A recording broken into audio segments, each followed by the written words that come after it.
విజయనగరం జిల్లాలో పోలింగ్కు సర్వం సిద్ధమైంది. ఎన్నికల సిబ్బందికి పోలింగ్ సామాగ్రి పంపిణీ చేశారు. ఎన్నికల సిబ్బంది తమకు కేటాయించిన పోలింగ్ స్టేషన్స్కు వెళ్తున్నారు. పోలింగ్ కేంద్రాల వద్ద పటిష్ట భద్రతా ఏర్పాట్లు చేశారు. విజయనగరం జిల్లాలో పోలింగ్ ఏర్పాట్లపై మరింత సమాచారం మా ప్రతినిధి యుగంధర్ అందిస్తారు.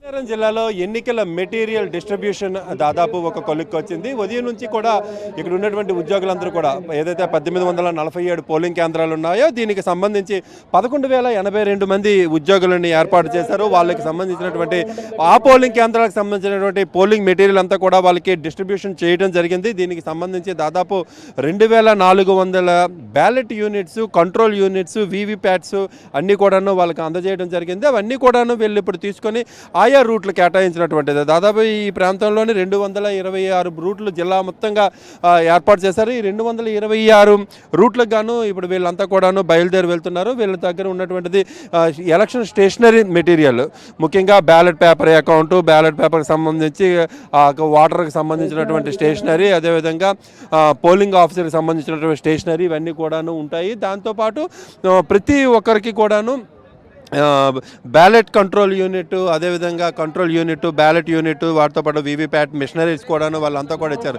ఈ స్టేషనరీ అంతా కూడా ఇచ్చిన తర్వాత వీళ్ళంతా కూడాను ఆయా రూట్లు వాళ్ళు కేటాయించిన రూట్లో రూట్ ఆఫీసర్ ఉంటారు. వాళ్ళకి సంబంధించి ఆ రూట్ ఆఫీసర్ వాళ్ళందరినీ కూడా ఆయా పోలింగ్ కేంద్రాలకి తరలించడానికి సిద్ధం చేస్తున్నారు. మొత్తంగా తీసుకున్నట్టయితే జిల్లా వ్యాప్తంగా 1167 హైపర్ సెన్సిటివ్ పోలింగ్ కేంద్రాలని ఇక్కడ గుర్తించారు. దానికి సంబంధించి కూడాను 1136 కేంద్రాల్లోనూ వెబ్ కెమెరాస్ కూడా ఏర్పాటు చేయడం జరిగింది. Web casting hyper sensitive polling కేంద్రాలన్నీ కూడాను వెబ్ కాస్టింగ్ యూనిట్స్ కూడా అక్కడే ఉంటున్నాయి. దాదాపు 2,272 వెబ్ కెమెరాస్ను కూడా ఇక్కడ ఏర్పాటు చేయడం జరిగింది. ఎన్నికల అధికారులు అయితే మాత్రం పూర్తిగా జిల్లా కలెక్టర్ కార్యాలయం నుంచి అక్కడ జరుగుతున్నటువంటి ప్రతి కార్యక్రమాన్ని కూడా మానిటరింగ్ చేసేటువంటి అవకాశం ఉంది.